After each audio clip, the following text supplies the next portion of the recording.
All right, now for our Events as Catalyst panel, Stuart Moore brings more than 35 years of experience across tourism operations and advisory roles in the Asia Pacific, leading global thinking in sustainability, climate adaptation and destination planning. Through EarthCheck, headquartered right here in Brisbane, he's helped shape the future of responsible tourism in over 70 countries. As Stuart comes to the stage, he'll be joined by Jamie Fitzpatrick, Managing Director of FGH Group and a proud champion of North Queensland. With over 30 years in hospitality, tourism and events, Jamie's leadership has helped secure global headliners like the Multisport World Championship and Pink's sold-out tour in Townsville, which was a banger. He also plays a pivotal role in planning legacy infrastructure for the 2032 Games through his position on the Games Independent Infrastructure Authority.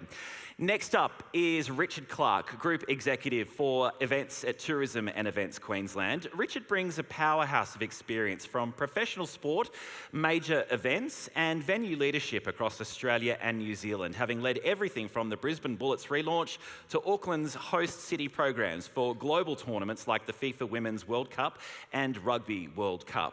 And finally, Karen Bollinger, founder and chief disruptor at Karen Bollinger Consulting. Karen, I swear I haven't got into the wine. I haven't had a drink. Karen is globally regarded as a strategist and a connector across the visitor economy, with a legacy of leadership at Destination Gold Coast, the Melbourne Convention Bureau, Best Cities Alliance, and more. She continues to shape major event strategy at a national and an international level and serves on the boards of Tourism and Events Queensland and Events Management Queensland.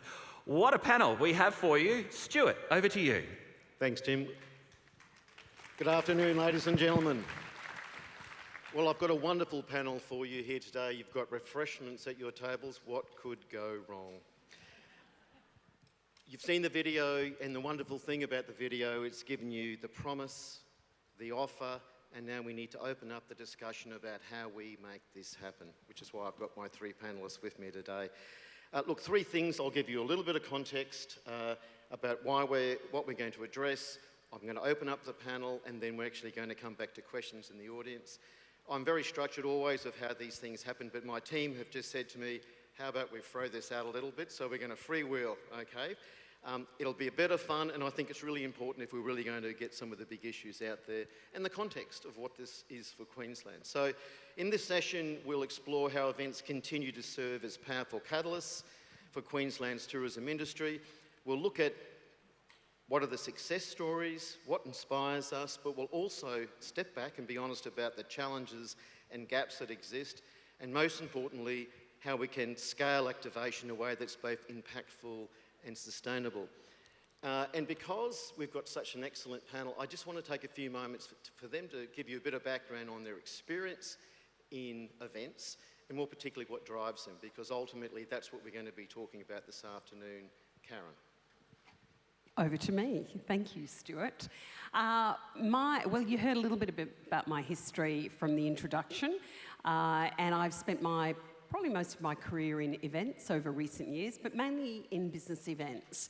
I've certainly been involved in major events and regional events. In fact, we did at one stage run the largest single regional event in Australia, which was the Royal Easter Show. I think that's been surpassed by the tennis now.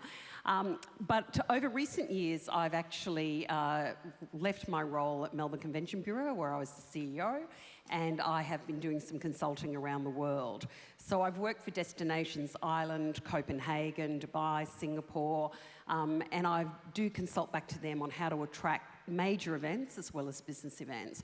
So I guess I've got a fairly global perspective, which is probably why I'm on the panel today, just to kind of put some things in perspective. And one of the things I did say to Stuart was, I didn't hear a lot about business events today, so I'm going to probably focus a little bit more about that.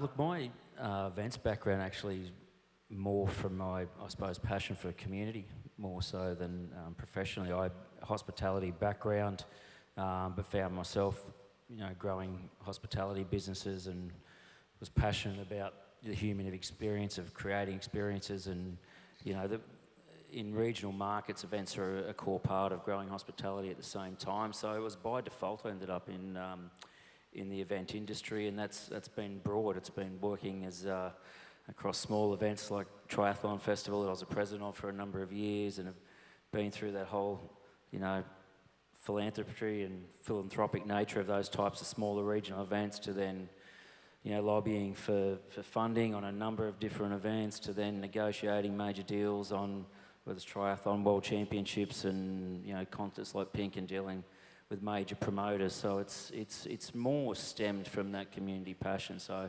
I've got the real world experience, I suppose, of how difficult and challenging that is to do in small regional markets. Richard. I was very fortunate very early in my career to make the decision about linking passion and purpose with career, and made a very conscious decision to follow, at that stage, the sports management pathway. And so I had about 20 years of professional sport and basketball and cricket and rugby.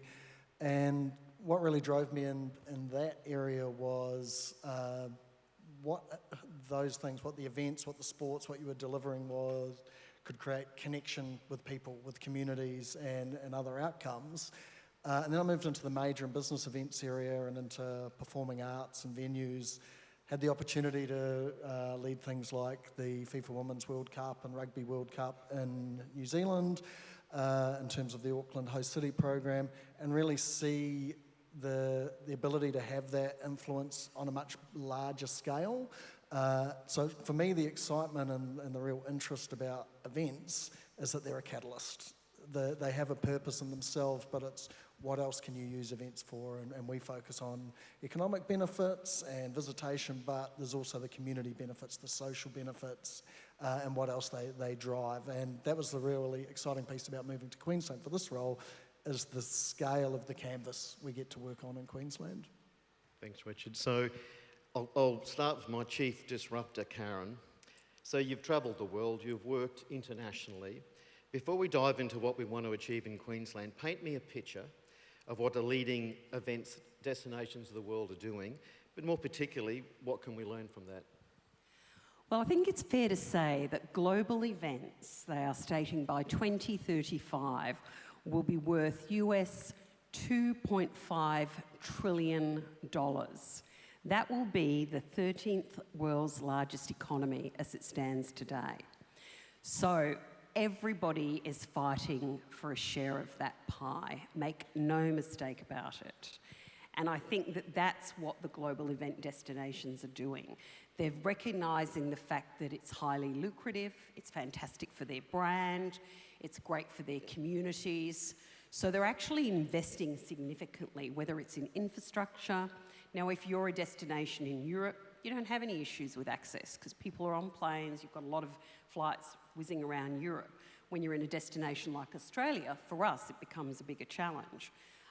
If you're talking about capacity building, if you're talking about government's investment into this, most of these destinations that we talk about, Dubai, Singapore, Chicago, Ireland, Copenhagen, all of them have tourism portfolios that sit at the very top of their pecking order.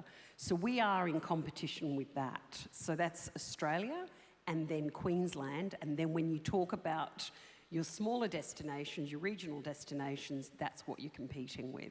So it's highly competitive. They are investing, there's no two ways about it. They're being really strategic about how they invest. They're intentional. One of the things I do is write strategic plans for destinations. So I'm very familiar with the fact that they want to almost get rid of all the fluff and actually really refocus what they're doing in destinations. So that way their spend is actually delivering better for them, but they're really focused on what it is they're actually able to bring and deliver back to their communities, but also from an infrastructure perspective. Richard, you spoke about events as catalysts. I'm really interested to open up the discussion on what a true catalyst is, but more about the legacy that events can lead and deliver for the community. Can you walk us through that?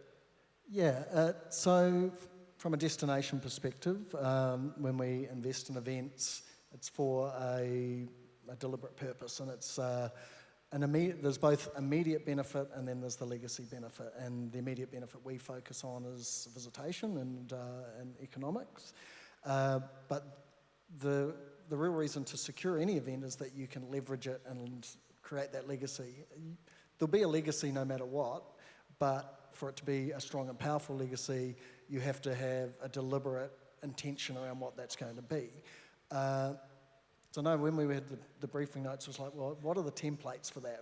How do you do legacy? And the reality is, legacy is different for every single event and every single destination because it links to a broader destination plan or destination strategy. So for me, it's about being really clear on the why. Why are you securing an event, and what are the outcomes you want to drive from that? And using the Olympics as a clear example, I think for me the turning point in the Olympics discussion came from when the focus stopped being what do we need to deliver the Olympics to who do we want to be as a state, and how can the Olympics play a transformational role in that. And Jamie was involved in that Geek 100 Days process that really looked at that closely, and that regional dispersal and use of both existing infrastructure and new, and actually seeing the state as the venue and the host was key to that. Use other examples. So, for example, the FIFA Women's World Cup or AFL Grand Final, huge part of securing that was participation pathways, community engagement, upgrades to fields, to lighting, to club rooms, so that the communities had the lasting benefit. Huge economic benefit and visitation, numbers like we saw with the Lions tour from Robbie's presentation today, but the longer term benefit is more the communities, infrastructure and social. Last night we had a chat about some of the significant events, and they're business events, but they're events that leave significant legacies beyond what's in front of you. We talked about Bluey. Do you think you could just walk us through that a little bit? Yeah, as with Karen, I'm very passionate about business events. I think they're the recognised but unrecognised superpower we have here. We have 3 international convention centres, including this one, all set in very different destinations, offering unique experiences for delegates and for event organisers. And business events are so good because they're guaranteed base benefits. The delegates will come, you'll get your economic benefit, and the delegates are usually travellers, so you're meeting your visitation incentives. But the legacy benefits are baked in as well because they're priority industries that we're talking about. We're bringing global experts here to talk about solutions to problems. We're attracting workforce, and often those legacy benefits, while they are allowed for, they might be a little unexpected. And in 2017, this venue hosted the Asia Animators Summit, and as part of that, they had a Dragon's Den style pitch piece to it. And a small Brisbane company called Ludo, as part of that, pitched an animated series about a family of Gila dogs, which was ultimately picked up by the ABC, supported by Screen Queensland, picked up by the BBC, has become the most streamed show in the world, was the hub of Queensland's global destination campaign, Bluey's World for Real Life, and now has transformed into Bluey's World, which has 300,000 visitors already. So while that wouldn't have been predicted when they hosted that, the opportunity was there to create that. Jamie, in sustainability, we often talk about sooner or later you have to get your hands dirty. So let's talk about regional events. It's a double-barreled question. So I want to start out with what are the structural barriers to, that are in front of you when you need to put events together, and more particularly, what sort of support do you get from government, and also what support aren't you getting that would help you better? Jeez, that's a loaded question with the minister in the room, isn't it? Look, I think They've got drinks, Jamie. It's fine. No, so we've got them here too, but are we allowed to have one? Look, we've heard all the problems today, like insurance, costs, access to talent. They're the same in region. It's just that they're enhanced in region. So if you look at, access to infrastructure, the infrastructure is smaller, whether that's temporary or fixed. If you talk about business events, there's certain regional markets that are better geared to that, e.g. Cairns, whereas Townsville doesn't have a convention centre. So there's the asset part. But look, the biggest thing, if we're going to move towards a statewide ecosystem of events is connectivity. So I think Richard touched on it, and if we compare to global, our greatest strength is probably our greatest weakness. We've got a really diverse range of physical geography assets in our regions that are fantastic to visit, and they're authentic, but they're a long way away. And you know, that is a strength that we get to play to if we coordinate really well in terms of our event ecosystem, and we probably haven't been good at that, to be honest. Each region has often looked at the big cities and thought, well, they're doing a running festival or a triathlon or a food and wine, so we need one of those. So we've done that, but if we're going to move away from that and be a more coordinated approach to events, connectivity is by far the greatest challenge. You know, there's a productivity commission into regional airfares at the moment, which is more than welcome. And if we're going to grow events into regions, like if you look at Metallica yesterday, so flights out of Townsville were reaching, you know, $800 to $1,000, and you're only talking hundreds of people coming down for those events, and that's what spikes the airfares to those levels. If we're going to reverse engineer that and put on events in regional markets where we're asking thousands of people to travel up there, you can imagine where that ends up, or the loads aren't there just to get those amount of people there. So then you're talking, you know, that is our challenge. We don't have access to drive market, but it is also our opportunity that if we're looking particularly nationally, our other major cities have pigeonholed themselves into that elitist type event, and it's just become a natural thing that's where you go for events. That is strategically by far our greatest advantage if we play to it, but connectivity will be our biggest challenge in that. Can I just ask you as well, Jamie, because one of the things, so major events and regional events are often one-off, right? So they're maybe one night, 2 nights. If you want to talk about sustainability, smoothing out a calendar so that you can fill your airplanes and your hotels Sunday through to Thursday, I don't think you can underestimate the power of business events from what is your asset? And so you know, you've heard me say this, in Townsville, renewable energy. So you can be attracting events for that specific thing. It could be mining, it could be agritourism. But they're smaller. They don't have to be thousands. They can be 200 and 300, but they can be repeat, they can be regular. And that's actually about not moving them around Queensland, so to say, but that's actually about developing your own, stealing them out of other states. There's lots of things that you could do that start to change it from being just one-off and a significant investment to an investment that actually has some legacy and long-term outcomes with it. You're absolutely right. So it's a regional events. If we're going to ask people to travel that distance, they can't be just a one-off. They've got to be festivalised, for want of a better term.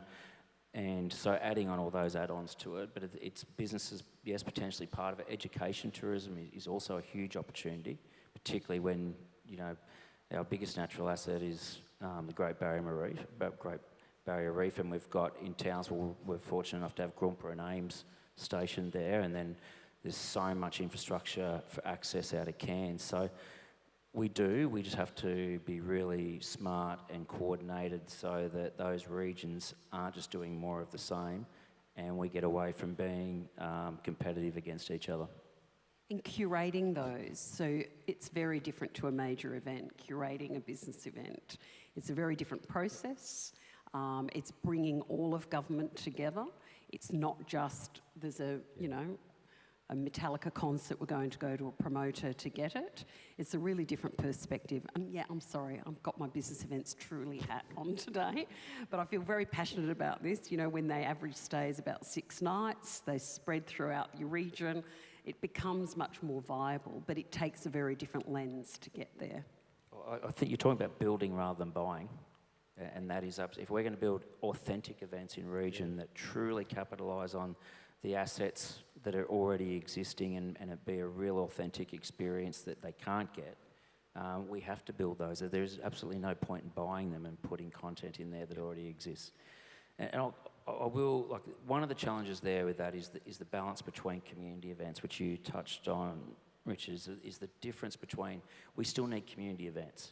So if I put my selfish Townsville hat on for a minute, we're on the cusp of huge population growth there. We've got more private investment than the city has seen in a very, very long time. That leads potentially to a huge amount of jobs. So one of our focuses from events is as much about livability, to encourage people to come and live, because events are part of lifestyle as well. It's not always just about economics, right? It's about fun and living. So strategically we also need that, but they have to be authentic to the region. Richard, I was going to get you to lean into a couple of these discussions, one of which is, it is called Tourism Events Queensland. Do we really understand the ecosystem that sits with events? I'd argue that perhaps a lot of us don't.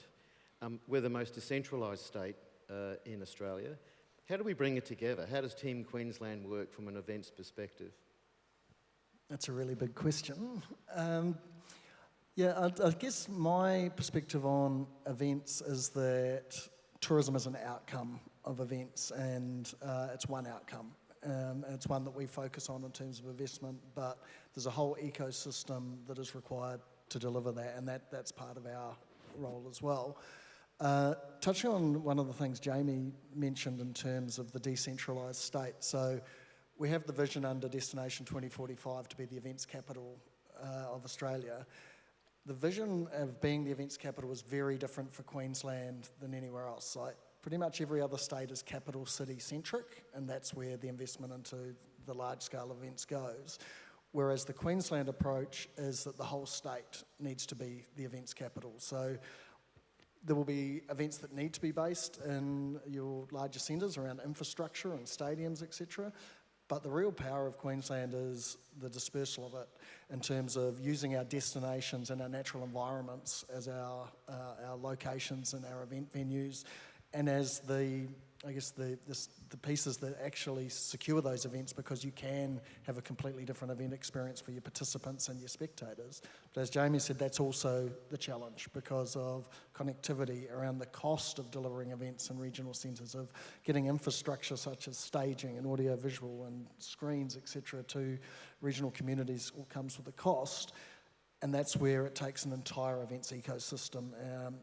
We heard it a lot this morning around the Team Queensland approach being something that's been successful in how we secure events. For us to be the events capital, that's what we have to double down on.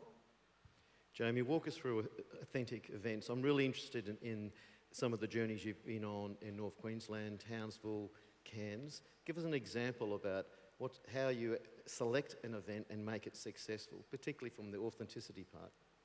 We're probably right in the middle of that journey in some ways now, to be honest. We inadvertently, I recognise after many years of being involved in participation events particularly, that there was a demand from a community perspective, but we couldn't get them to as hard as we tried. And it was the usual story. You got people donating time for free on committees, and you're ringing all your mates to the point where people get sick of your phone, your name come up, knowing they're going to ask for sponsorship and money. And that's what happens in regional centres to keep those events alive.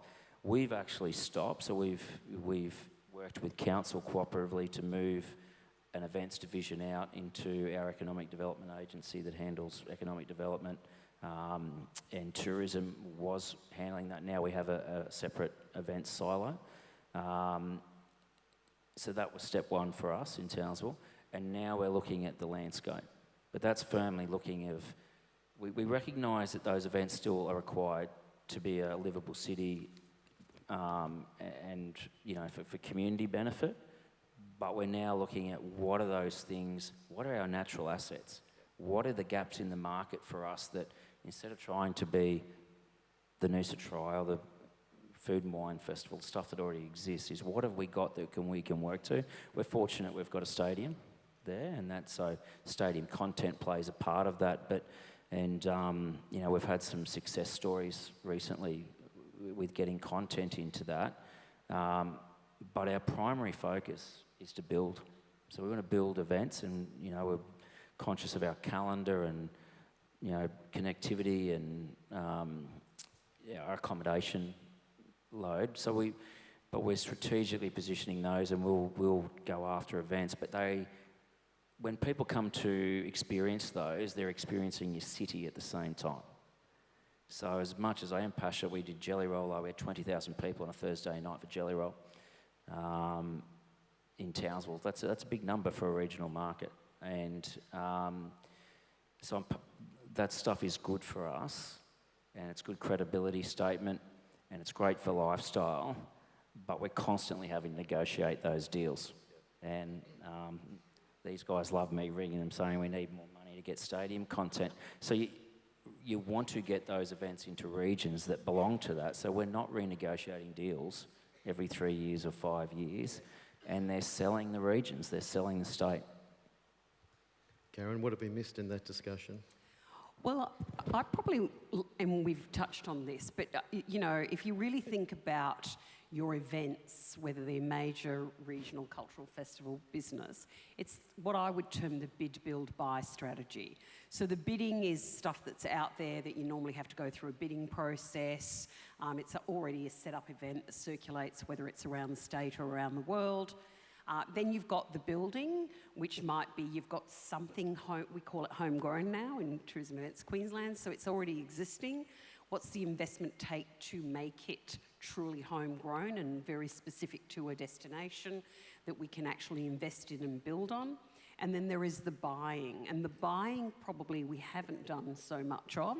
And when I talk about that, that might be, and I'll use an example of, there might be an event that we think we could really own here in Queensland, but it maybe doesn't exist in Queensland, but the build is probably too expensive for us to do.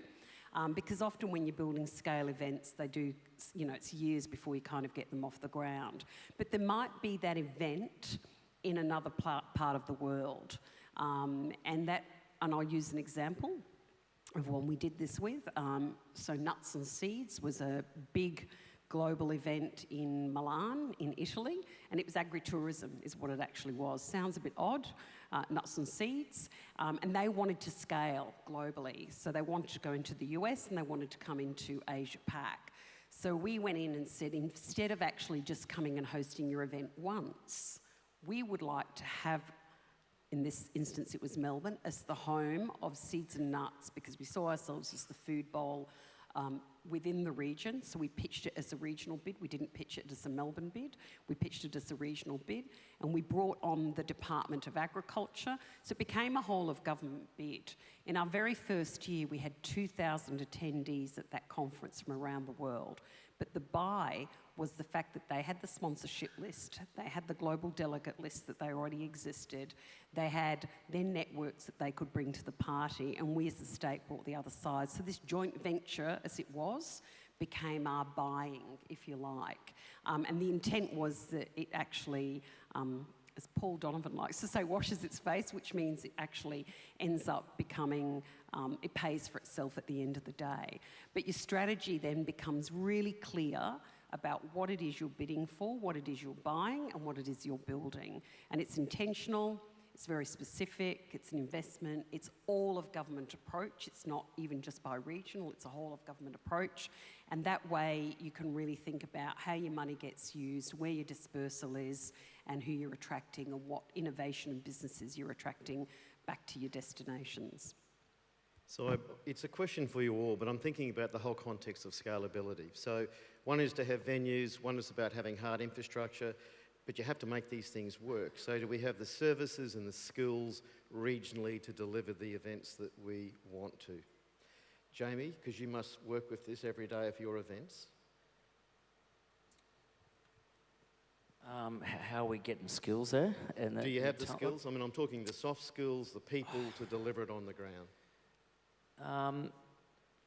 We can, but I think every market suffers from that. Again, I'd say it's enhanced. I think, like I remember sitting, I just remember sitting in a room during COVID, and we had both sides of government there at Parliament House, and it was COVID, so it was Armageddon time, right? We thought the whole industry was never coming back, and we didn't know what was going on. And I remember saying that this was our chance to get back to being entrepreneurial spirit. Let's get back to our future. Like Queensland was the leader in developing product and innovation. And, I brought that up at that time because I thought we were going to be desperate enough to get out of COVID to do that. And I do think government now has turned the corner on that, and they're working really hard to be collaborative with industry. But the way we're going to develop those skills is that government don't have to have all the answers. I mean, all the people sitting in this room are in the industry because they're creative. Like, if there's one industry that is creative, it's tourism, hospitality and events. So we just need government to let industry do what it does. It'll develop the skills, but I think we haven't had that environment to make that a great place to really, you know, be entrepreneurial. Can I just say too, I think we narrow ourselves when we think about skills in our industry, because the next set of skills are people who are in the marketing, doing that AI jobs, they're in the tech area, investment banking, financing. We just kind of sit ourselves in traditional hospitality tourism schools and universities, when in fact, if you think, if I sat here today and looked at all those speakers, and that would include yourself, Jamie, you probably never came through the traditional path of tourism school like I went to. You probably came from a very different background, yet here you are in the tourism industry, creating a future, and you've got significant investment. And I think we've got to think differently about that, because it is the creativity, you're right. It's all, there's a whole bunch of other stuff. And we don't tap into those people to say, why aren't you actually coming to work in the tourism field? Yeah, we just got to have fun.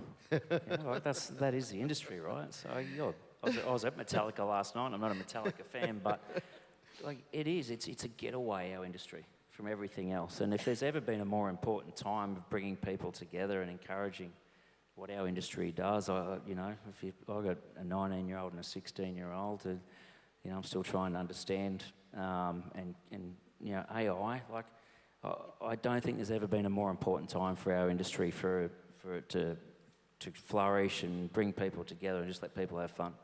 Industry capacity, growing it that's a real challenge though. It's under Destination 2045, the combined events calendar target is $6 billion. Currently it's about 1.4, so we're growing it by roughly 4 times, and a big part of that is an events industry that can sustain that sort of growth. Now, we have the biggest catalyst you can have in terms of 2032, and it's important to work collaboratively to build the industry to that point, but the real challenge is past that, and I think that's an important focus, that 2032 is not an end point. It's a pinnacle in that journey, but in terms of building our pipeline of events and maintaining that workforce that'll be developed to deliver 2032, that's going to be our real focus and our real challenges, because if we want to be delivering a $6 billion events calendar, we have to maintain that industry capacity through beyond 2032.